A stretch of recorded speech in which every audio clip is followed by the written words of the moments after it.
name is Olivia Gyapong, and I want to welcome you to the inaugural segment of Asked and Answered, where each week we walk you through an answer to a question you've asked.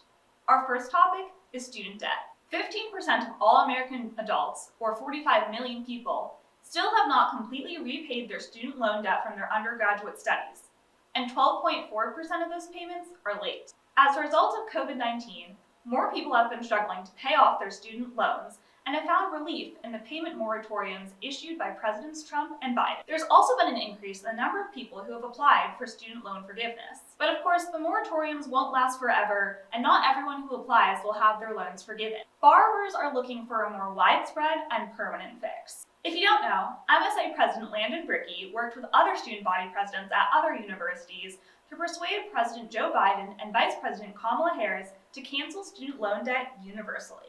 This is something that, according to the Hill newspaper, Biden is planning on doing. So what would happen if all of that debt just went away? Now it's time for our data deep dive. According to educationdata.org, Americans currently owe a whopping total of $1.75 trillion in private and federal student loans, with $1.6 trillion of that coming from federal loans. Federal education spending from student loans has almost tripled since 1980. Now, when the federal government increases spending to finance student loans, it borrows money.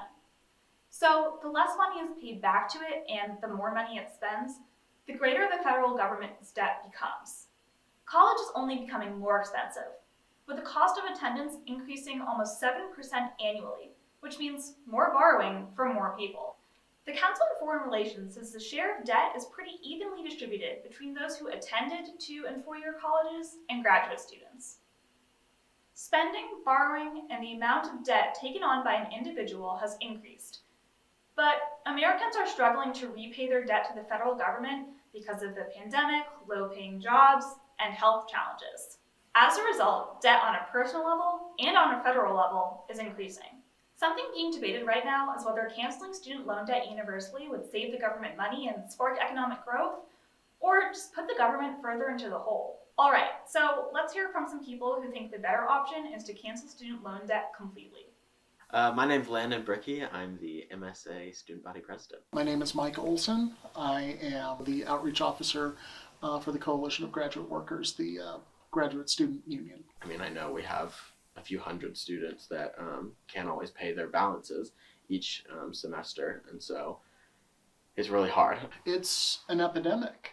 It's really gotten to the point where it's out of control, to the point where if you want an education, which everybody says you need an education, you have to go into massive amounts of debt.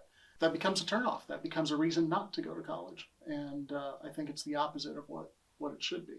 We get paid in the history department on a monthly basis. We get a stipend every month to serve as TAs or graders. And we clear about $1,700 a month.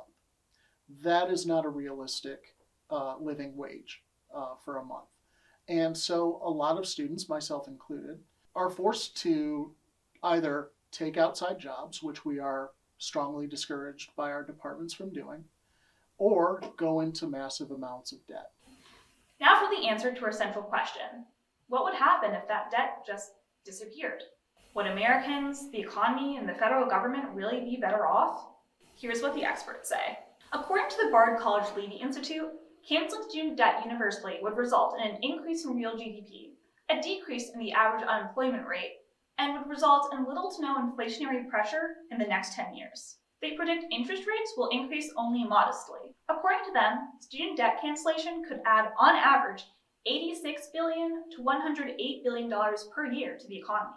Now, other sources like the right-leaning Sutherland Institute argue the opposite, that eliminating student debt wouldn't get rid of the other expenditures Americans have to consider, nor would it spur much economic growth. Also, while student debt relief is targeted mostly at helping low-income Americans, the Institute argues that since wealthier people are more likely to go to college than their low-income counterparts and wouldn't have that much of a problem paying off the debt in the first place, forgiving that debt universally instead of taking a more targeted approach wouldn't really help the people the program is designed to help.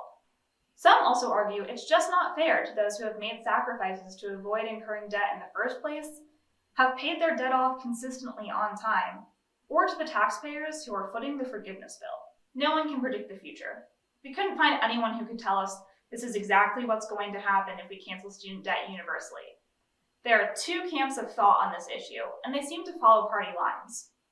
A possible compromise is canceling student debt only for those who need help the most, like low-income borrowers. Another solution is maybe decreasing the pressure to attend college and promoting lower-cost options like technical schools and apprenticeships instead.